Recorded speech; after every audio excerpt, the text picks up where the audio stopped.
Day 8 of the government shutdown and no end in sight. The prolonged furloughs associated with the shutdown are starting to affect more than closures of national parks and museums. Yeah, today thousands of Veterans Affairs employees were placed on furlough due to the shutdown. Now, I spoke with the president of one of our local American Legion posts. He said that despite the bad news, claims will continue to be processed for now, but things could slow down if the shutdown lingers.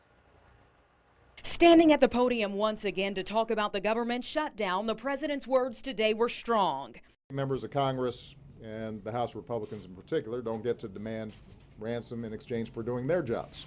New to the list of groups caught in the crossfire of the two parties, 7,000 employees of the Veterans Benefits Administration furloughed today. Phones won't be answered, and in many cases, the voluntary offices of veteran organizations who help file claims that just so happen to be located in many regional offices could be restricted. Whether that's the greatest military in the world, or veterans benefits, or Social Security, whatever it is that Congress has already authorized, what this does is make sure that we can pay those bills. Thankfully, places like this American Legion post will continue processing claims for now. I would venture to say we do between 80 and 100 a year. Money depended on by those who've bravely served their nation. It gives them a monetary thing. It also provides health care. They can go to the VA hospital.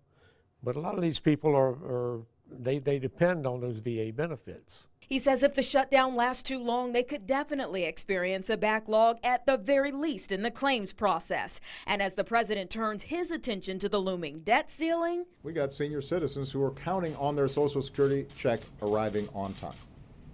We have veterans who are disabled who are counting on their benefits. he said his suggestion to the speaker has been and will continue to be to stop the excuses, allow a vote in the House to take place, and end this shutdown right now.